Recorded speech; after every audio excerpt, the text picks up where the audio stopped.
भूत चतुर्दशी की रात वो होती है जब जीवितों और मृतकों की दुनिया के दरवाजे कुछ घंटों के लिए खुल जाते हैं। बंगाल में इस रात 14 दिए जलाए जाते हैं और दूर पश्चिम में डे ऑफ द डेड पर लोग अपने पुरखों की आत्माओं का स्वागत करते हैं। दो अलग संस्कृतियां, पर दोनों रातों में एक बात समान, मरे हुए लौट कर आते हैं।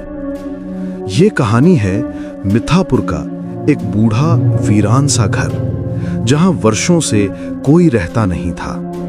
लोग कहते थे कि उस घर में कभी कालिंद्री देवी नाम की एक तांत्रिक रहती थी। उसकी मौत के बाद भी घर के भीतर अगरबत्तियों की महक और धीमी धीमी मंत्रों की आवाजें सुनाई देती थी। भूत चतुर्दशी की शाम थी। पूरा गांव 14 दिए जला रहा था। उसी रात शहर से आया एक लड़का विक्रम कहानी का सच जानने की जिद में उस बूढ़े घर के अंदर चला गया। जैसे ही वो अंदर पहुंचा, पुराने लकड़ी के फर्श ने मानो उसके कदम पहचान लिए हों। चें की एक डरावनी आवाज आई। कमरे के बीचों बीच एक टूटी चौकी पर 14 बुझ चुके दिए पड़े थे और उनके ठीक सामने चूड़ीदार हाथों की लाल रंग की काली छाया।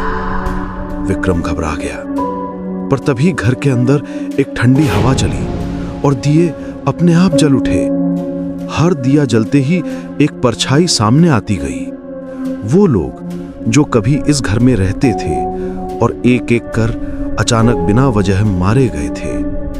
अचानक अंतिम दिया जला और कमरे में एक भारी टूटी हुई आवाज गूंजी, जो हमें भूला देता है, हम उसे कभी नहीं भूलते।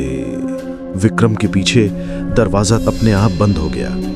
उसने मुड़कर देखा, अंधेरे में वही तांत्रिक कालिंद्री देवी जलते दियों की लौ के बीच से बाहर निकल रही थी। उसकी आंखें अंगारों की तरह चमक रही थीं। विक्रम ने चीखने की कोशिश की, पर आवाज बाहर ही नहीं निकली। अगली सुबह गांव वालों ने देखा, पुराने घर की चौखट पर एक नया दिया रखा था और दिए की लौ में किसी आदमी की परछाई धीरे धीरे डोल रही थी। कहते हैं उस रात से लेकर आज तक हर भूत चतुर्दशी और डे ऑफ द डेड पर उस घर में एक नया दिया जलता है।